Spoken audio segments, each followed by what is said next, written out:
अब एक तरफ से ये चल रहा है, लेकिन दूसरी तरफ दुनिया के दूसरे देशों ने अमेरिका को अलग करके इस युद्ध को लेकर के कुछ नई रणनीति बनानी शुरू की है। अब उसमें ब्रिटेन की पहल पर 35 देशों की एक टेलीफोन पर या वीडियो कैमरे पर जो है वो बातचीत हुई, और इसमें एक होर्मुज जो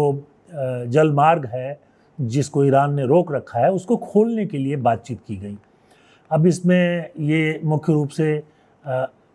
जो इंग्लैंड के प्राइम मिनिस्टर हैं केयर स्टीमर और उनके फॉरेन सेक्रेटरी कूपर, उन्होंने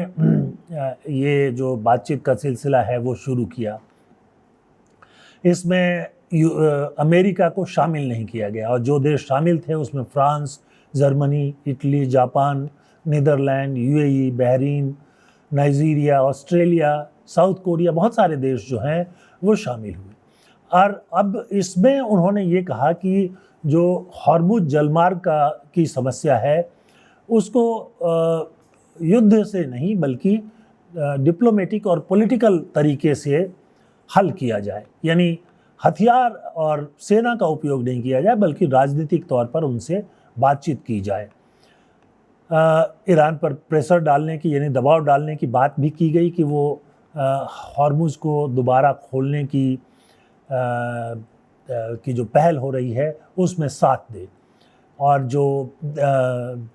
हॉर्मुज क्षेत्र से के अंदर जो समुद्री जहाज़ फंसे हुए हैं और उनकी जो है सुरक्षा होती रहे। ईरान जो उस पर और ज़्यादा टैक्स लगाने की या फीस लेने की बात कर रहा है उस पर भी नियंत्रण रहे, इस तरह की बात की जा रही है। और ग्लोबल दुनिया भर में जो गैस और तेल की सप्लाई की समस्या आ गई है उसको भी जो है वो सुरक्षित करने की बात कर रहे हैं। एक जॉइंट स्टेटमेंट भी आया जिसमें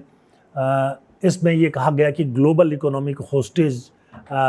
नहीं बनाया ईरान, और उसके साथ साथ ये भी कहा गया कि ये युद्ध अगर जब ख़त्म होता है तो उस इलाके से जहाज़ों के सुरक्षित रूप से गुजरने के लिए जो मार्ग है वो प्रशस्त किया जाए।